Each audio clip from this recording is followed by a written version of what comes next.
नमस्कार। स्वागत है आप सभी का मेरे YouTube channel Suhana Safar with Kalpana में।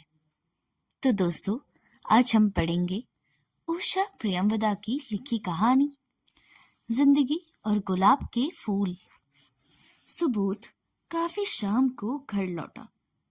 दरवाजा खुला था। बरामदे में हल्की रोशनी थी और चौके में आग की लपटों का प्रकाश था। अपने कमरे में घुसते ही उसे वह खाली खाली सा लगा। दूसरे क्षण ही वह जान गया कि कमरे का कालीन निकाल दिया गया है और किनारे रखी हुई मेज भी नहीं है। मेज पर कागज के फूलों का जो गुलदस्ता रहता था वह कुछ ऐसे कोण से खिड़की पर रखा था कि लगता था जैसे मेज हटाते वक्त उसे वहां वैसे ही रख दिया गया हो। उसने बहुत कोमलता से गुलदान उठा लिया। कागज के फूल थे तो क्या, गुलदान तो बहुत बढ़िया कट क्लास का था। पहले कभी कभी शोभा अपने बाग के गुलाब लगा जाती थी, पर अब तो इधर कई महीनों से यही बेदरंग फूल थे और शायद यही रहेंगे। सुबोध ने फिर खिड़की का गुलदान रखते हुए सोचा, हाँ यही रहेंगे, क्योंकि शोभा की सगाई हो गई थी और उसका भावी पति किसी अच्छी नौकरी पर था। सुबोध ने कोट उतारकर खूंटी पर टांग दिया। आखिर कब तक शोभा के पिता उसके लिए अपनी लड़की कुंवारी बिठाए रखते। सुबोध खिड़की के पार देख रहा था। धूल भरी सांझ, थके चेहरे, बुझे हुए मन। फिर वह माँ के पास आया। उसकी माँ चौके में चूल्हे के पास बैठी थी। वह वही पीढ़े पर बैठ गया। कुछ देर कोई नहीं बोला। माँ ने 2 बार उसे जरूर देखा, पर कुछ नहीं कहा। पत्थर की मूर्ति की तरह बैठी रही, ऐसी मूर्ति जिसकी केवल आंख ही जीवित थी। एकाएक सुबोध पूछ बैठा, अम्मा, मेरे कमरे का कालीन कहाँ गया? धूप में डाला था क्या? बाएं हाथ से धोती का पल्ला सिर पर खींचती हुई माँ बोली, वृंदा अपने कमरे में ले गई है। उसकी कुछ सहेलियां आज खाने पर आएंगी। सुबोध को अपने पर आश्चर्य हुआ कि वह इतनी सी बात पहले ही क्यों ना समझ पाया। उसकी सारी चीजें वृंदा के कमरे में जा चुकी थी। सबसे पहले पढ़ने की मेज, फिर घड़ी, आराम कुर्सी और अब कालीन, छोटी मेज भी। पहले अपनी चीज वृंदा के कमरे में सजी देख उसे कुछ अटपटा सा लगता था, पर अब वह अभ्यस्त हो गया।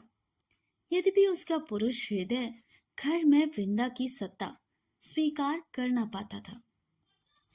उसे अनमन हो गया।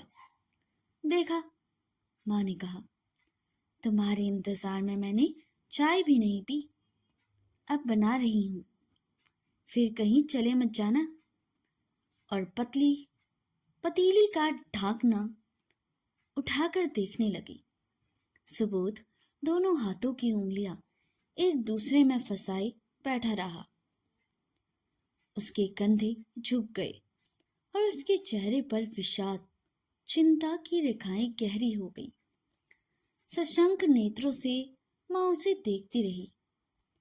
मन ही मन कई बातें सोची कहने की, मौन का अंतराल तोड़ने की, पर ना जाने क्यों वाणी न देख सकी। उसकी आंखों के सामने सुबोध बदलता जा रहा था।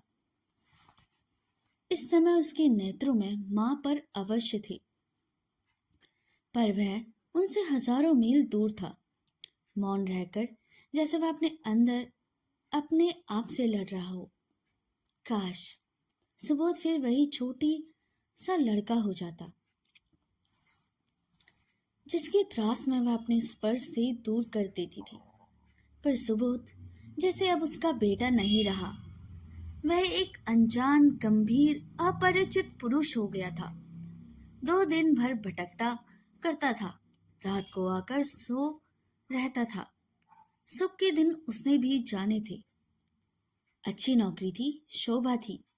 अपने पुराने गहने तुड़वा कर माँ ने कुछ नई चीजें बनवा ली थी और अब वे नए बूंदे और बालियां, हार और कंगन बॉक्स में पड़े थे। शोभा की शादी होने वाली थी और सुबोध बदलता जा रहा था। 2 धुंधली जल भरी आंखें 2 उदास आंखों से मिली। उनमें एक मूक अनुनय थी। सुबोध ने माँ के चेहरे को देखा और मुस्कुरा दिया। शब्द निरर्थक थे। दोनों एक दूसरे की गोपन व्यथा से परिचित थे। उसमें से एक मूक समझौता था। माँ ने इधर बहुत दिनों से सुबोध से नौकरी के विषय में कुछ नहीं पूछा था और सुबोध भी अपने आप यह प्रसंग ना छेड़ना चाहता था। उसने कहा, देखो, शायद पानी खौल गया। माँ चौंकी। 2 बार जल्दी जल्दी पलक झपकाई, फिर खड़ी होकर अलमारी से चायदानी उठाई, उसे गर्म पानी से धोया, बहुत सावधानी से चाय की पत्ती डाली और पानी उड़ेला, फिर उस पर टकीजे लगा दी। वह टकीजी वृंदा ने काढ़ी थी और उसकी शादी की आशा में बरसों माँ बक्स में रखी रही। अब उसे रोज व्यवहार करना माँ की परिचय थी। उससे बड़ी पराजय थी सुबोध की, जो अपनी छोटी बहन की शादी नहीं कर पाया था। टेक कोझी पर एक गुलाब का फूल बना था और सुबोध उन गुलाब के फूलों को याद ही कर रहा था, जो शोभा उसके कमरे में सजा जाती थी। उन बाली और वृंदा की सोच रहा था, जो शोभा अब नहीं पहनेगी। दूध गरम कर और प्याला पोंछकर माँ ने चाय सुबोध के आगे रख दी। सुबोध पीढ़े पर पालथी मारकर बैठ गया और चाय छानने लगा। माँ अपनी कोठरी में जाकर कुछ खटर पटर कर रही थी। जरा देर में ही एक तश्तरी में चांदी का वर्क लगा हुआ सेब का मुरब्बा लाकर माँ ने उसके सामने रख दिया और बड़े दुलार से कहा, खा लो बेटा। अपने विचार पीछे ठेलकर कुछ सुस्त हो हंसते हुए सुबोध ने कहा, अरे अम्मा, बड़ी खातिरी कर रही हो, क्या बात है? माँ ने स्नेह कातर कंठ से कहा, तुम कभी ठीक वक्त से आते भी हो। रात को 10-11 बजे आए, ठंडा सूखा खा लिया, सुबह देर से उठे, दोपहर को फिर गायब। कब बनाऊं, कब दूं? यह चर्या तो सुबोध की पहले भी थी। तब वृंदा और माँ दोनों उसके इंतजार में बैठी रहती थी। वृंदा हमेशा बाद में खाती थी। सुबोध की दिनचर्या के अनुसार घर के काम होते थे। तब वृंदा नौकरी नहीं करती थी, तब सुबोध बेकार न था। अब खाना वृंदा की सुविधा के अनुसार बनता था। सुबह उसे जल्दी उठना होता, इसे रात को जल्दी खाकर सो जाती थी। अब सुबोध 8:30 पर सोकर उठता तो आधा खाना बन चुका था। जब 9 बजे वृंदा खा लेती तो वह चाय पीता। पहले जब तक वह स्वयं अखबार न पढ़ लेता था, वृंदा को अखबार छूने की हिम्मत न पड़ती थी, क्योंकि वह हमेशा पन्नी गलत तरह से लगा देती थी। अब उसे अखबार लेने वृंदा के कमरे में जाना पड़ता था और इसलिए उसे घर पर अखबार पढ़ना छोड़ दिया था। झूठे बर्तन समेटते हुए माँ ने कुछ कहना चाहा, पर रुक गई। उसका असमंजस भाप कर सुबोध ने पूछा, क्या है? प्याला धोते हुए मंद स्वर में माँ ने कहा, घर में तरकारी कुछ नहीं है। सुबोध ने उठकर कील पर टंगा मैला थैला उतार लिया। माँ ने आंचल की गांठ खोलकर मुड़ा तोड़ा 1 रुपए का नोट उसे थमा दिया और कहा, जरा जल्दी लाना। अभी सारी चीजें बनाने को पड़ी हैं। सुबोध कोट पहने ही बिना ही बाजार चला गया। यह पतलून वह काफी दिनों से ही पहन रहा था। कमीज के फटे हुए कफ और कॉलर काफी गंदे थे, पर उसने परवाह नहीं की। पर दोनों हाथों से थैले का मुंह पकड़कर उसमें गंदी तराजू से मिट्टी लगे आलू डलाते हुए सुबोध को एक झटका सा लगा। उसके पास ही किसी का पहाड़ी नौकर भाव से पूछ रहा था। उसके चिकट बालों से माथे पर तेल बहा रहा था। मुंह से बीड़ी का कड़वा धुआं निकल रहा था। वह भी थैला लिए था और तरकारी लेने आया था। सुबह अचानक ही सोच उठा कि वह कहां से कहां पहुंच चुका है। अपने अफसर की अपमानजनक बातें सुनकर तो उसने अपने आत्मसम्मान की रक्षा के लिए इस्तीफा दे दिया था, लेकिन अब कहाँ है वह आत्मसम्मान। छोटी बहन पर भार बनकर पड़ा हुआ है। उसे देखकर माँ मन ही मन घुलती रहती है। जिंदगी ने उसे गुलाब के फूल दिए थे, लेकिन उससे स्वयं ही उन्हें ठुकरा दिया। और अब शोभा थी। हाथ झाड़कर सुबोध ने पैसे दिए और चल पड़ा। इस सब के बावजूद उसके अंदर एक तुष्टि का हल्का सा आलोक था कि इस्तीफा देकर उससे ठीक ही किया। उसके जैसा स्वाभिमानी व्यक्ति अपमान का कड़वा घुट कैसे पी लेता। स्वाभिमान सुबोध के होठ पर एक कड़वी मुस्कान से खींच उठे। वाह रे स्वाभिमानी, उसने अपने आप से कहा। उसे वह सब बातें स्पष्ट होकर फिर याद आ गई। वे बातें जो रह रहकर टीस उठती थी। सुबोध स्मृति का एम्बलम खोलने लगा। हर चित्र स्पष्ट था। नौकरी छोड़कर वह कुछ महीने घर नहीं लौटा। वही दूसरी नौकरी खोजता रहा और जब लौटा तो उसने घर का चित्र ही बदला हुआ पाया। उसकी अनुपस्थिति में वृंदा ने उसकी मेज ले ली थी और उसके लौटने पर वृंदा ने अवज्ञा कहा था, दादा आप क्या करेंगे मेज का, मुझे काम पड़ेगा। सुबोध कुछ तीखी सी बात कहते कहते रुक गया। कई साल में खिसट खिसट कर बीए एलटी कर लेने से और मास्टरानी बन जाने से जैसे वृंदा का मेज पर हक हो गया हो। कोई अध्यापिका होने से पुस्तकों का प्रेमी नहीं हो जाता।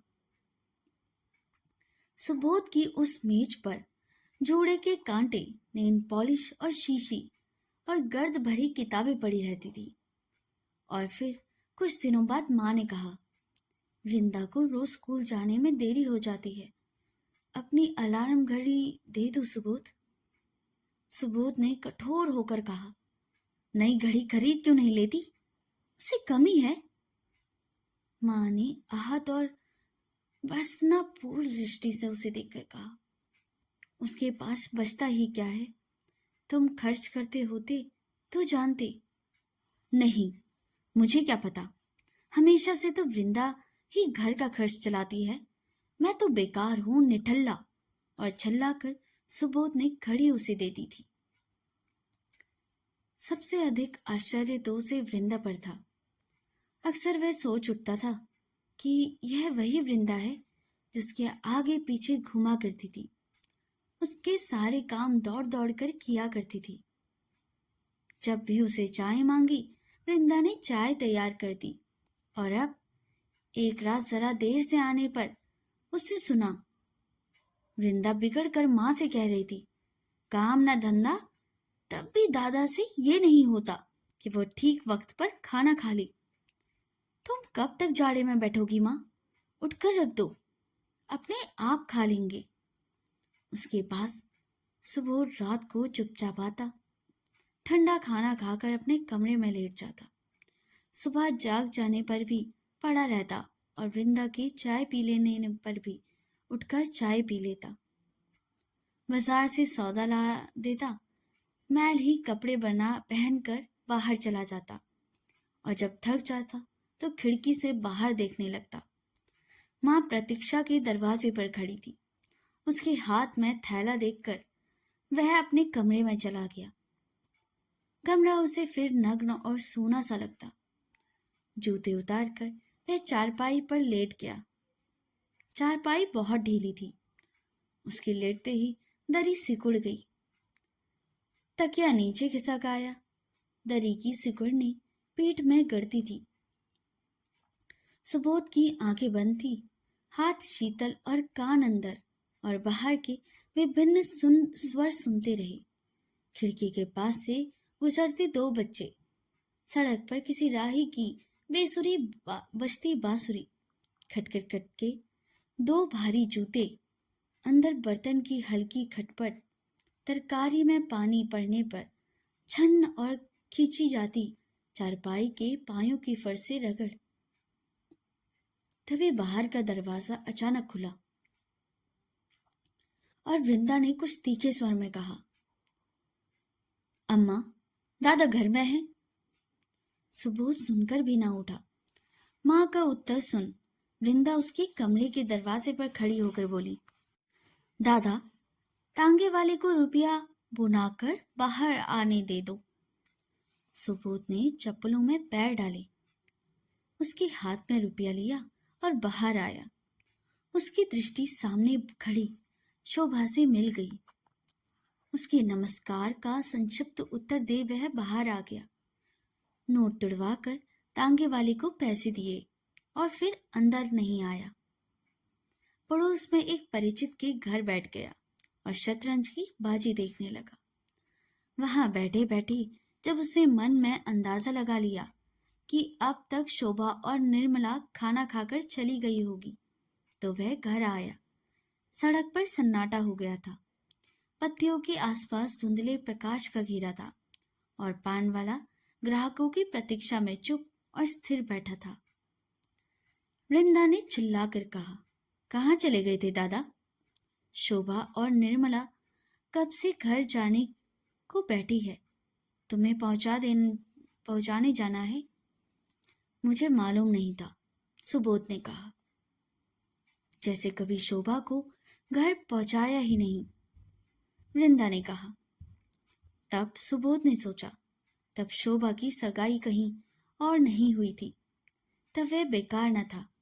शोभा उससे शर्माती थी, पर उसके फूलदान में फूल लगा जाती थी। माँ ने नए गहने बनवा रही थी और वृंदा अपने कमरे में बैठी बैठी कुड़ती थी, क्योंकि वह बदसूरत थी और उसे कोई शादी करने को राजी नहीं होता था। अच्छा तो चलो, सुबोध ने शोभा की ओर नहीं देखा। पर शोभा बोल पड़ी, हमें जल्दी नहीं है, आप खाना खा लीजिए। माँ ने कढ़ाई चूल्हे पर चढ़ा दी। वृंदा निर्मला को लेकर अपने कमरे में चली गई। सुबोध बैठ गया और शोभा ने उसके आगे तपाई लगाकर रख दी। फिर उसने रेशमी साड़ी का आंचल कमरे में खोस लिया और थाली लगाकर उसके सामने रख दी। सुबोध नीचे नजर किए खाने लगा। चौके से बरामदे, बरामदे से चौके में बार बार जाती हुई शोभा की साड़ी का बॉर्डर उसे दिखाई देता रहा। हर साड़ी जोगिया बॉर्डर, जिस पर मोर और तोते की एड़ियां भी झलक उठती, कभी कभी उजली चिकनी एड़ियां। सुबोध को लगता कि वह अतीत में पहुंच गया है और शोभा वही है, वही जिससे कभी उसके प्यार की बातें नहीं हुई थी, पर जो अनायास ही उसे शर्माने लगी।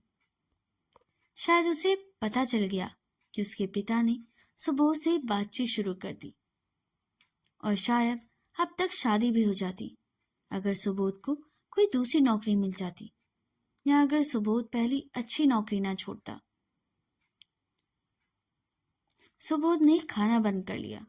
पानी पीकर हाथ धोने उठा तो शोभा झट से हाथ धुलाने लगी। उसकी आंखों में विनय भरी कातर थी, उसके मुंह पर उदासी, पर उसके बालों से सुबास आ रही थी। जब वह तांगा लेकर आया तो शोभा माँ के पास चुप खड़ी थी और माँ उसके सिर पर हाथ फेर रही थी। रास्ते भर दोनों चुप रहे। सबसे पहले निर्माता का घर आया। उसके उतर जाने पर शोभा ने आंसू भरे कंठ से कहा, आप यहाँ पीछे आ जाइए ना। वह उतर कर पीछे आ गया। तब बोली, कुछ बोलोगे नहीं? क्या कहूँ? सुबोध ने उसकी ओर मुड़कर उसे देखते हुए कहा। शोभा की आंखें छलक रही थी। पूछकर कहा, मैंने तो पिताजी से बहुत कहा, फिर आखिर मैं करती क्या? मैं तो कुछ भी नहीं कर रहा हूं। इस बात को स्वीकार कर लो कि जिंदगी में फेलियर हूं, कंप्लीट फेलियर। कुछ नहीं कर सका। जैसे मेरी जिंदगी में अब फुल स्टॉप लग गया है। अब ऐसा ही रहूंगा। तुम्हारे फादर ने ठीक ही किया। तुम सुखी हो जाओगी। प्यार से बड़ी एक और आग होती है, भूख की, पेट की। वह आग धीरे धीरे सबको ली लेती है। आप इतने बिटर क्यों हो गए हैं? जिंदगी ने ही मुझे बिटर कर दिया है। जैसे जाकर तांगे वाले से कहा, अरे बड़े मियाँ, लौटा ले लो। घर तो पीछे ही छूट गया।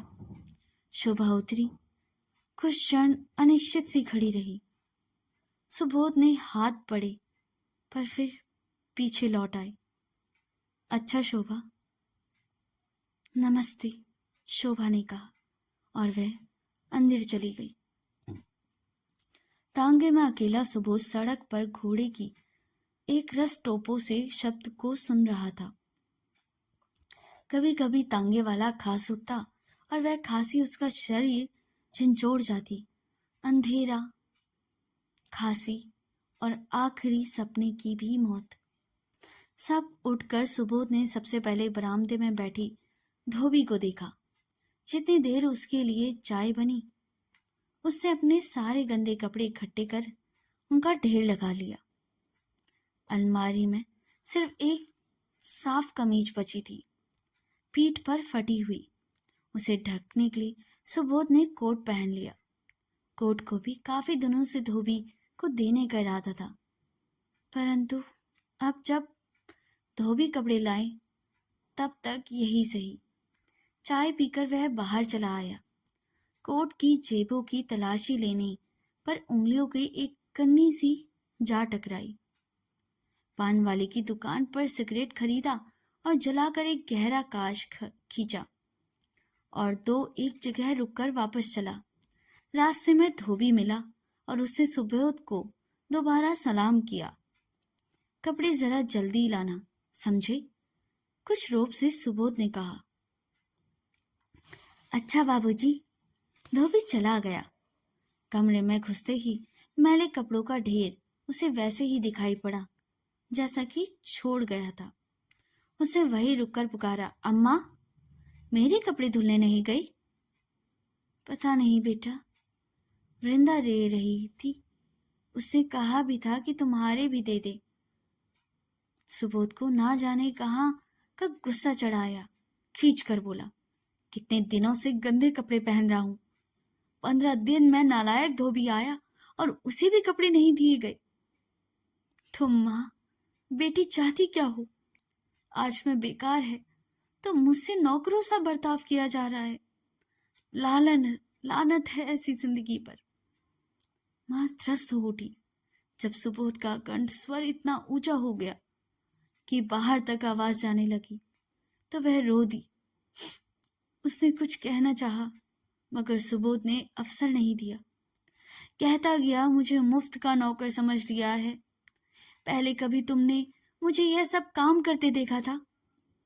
फिर उसके कंठ की नकल करता हुआ बोला, घर में तरकारी नहीं है, वृंदा की सहेलियां खाना खाएंगी।